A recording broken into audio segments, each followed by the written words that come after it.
Son vaxtlar mən belə paylaşımlar eləyirəm.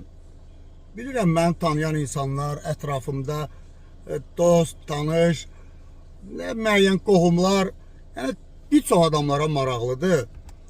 Yəni bəziləri adımı ateist qoyur, bəziləri nə bilim, hərə bir fikirdədir.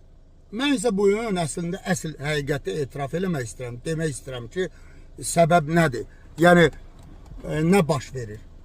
Mən 47 yaşım var. 47 il mən yəni sadə yaşamamışam.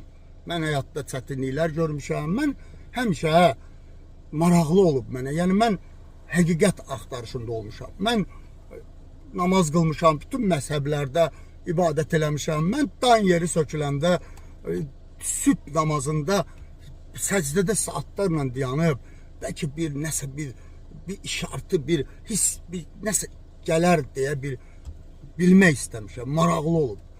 Və mən Quran-ı Kərimi 8 dəfə oxumuşam.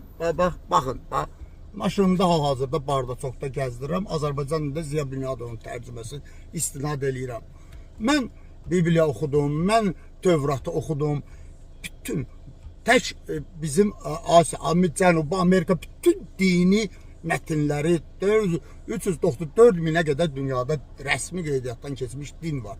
Bütün dinləri araşdırdım və sonda mən indi şəxsiyyətini böyük hörmət elədiyim Həzrət Əlinin bir çox indi müəyyən şeyləri başa düşürəm ki, nə üçün o insanı bu qədər yəni uzaq tutmağa çalışıblar.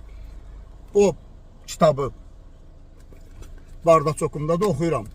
Bütün bu dini kitablar, bütün bu qədim əlyazmalar, bütün bu 4000-ə qədər rəsmi qeydiyyatdan keçmiş dinlərin hər birində bir məsələ mənim diqqətimi cəlb elədi. Hər biri bir şeyi əsas tutur. Bax, özünə dön. Bax, mən sizə Quranda şah damarınızdan yaxınam. Mən hər bir Həzrət Əlidən 50-yə yaxın dəqiq, yəni mənbəsi ilə hədisli, yəni göstərə bilərəm sübutla ki, hər biri deyir ki, özünü anlamadan, özünü anlamayan insan Allahı anlaya bilməz və yaxud insan özünə dön, özünü anla.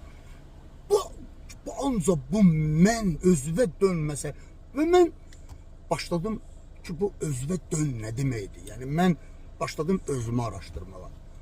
Və mən özümü araşdırmağa başlayanda təbii ki, bir fiziki varlıq olaraq, psixoloji, nəyi biz nədən ibarətik? Nəyəm, mən necə formalaşmışam, nədən ibarətəm?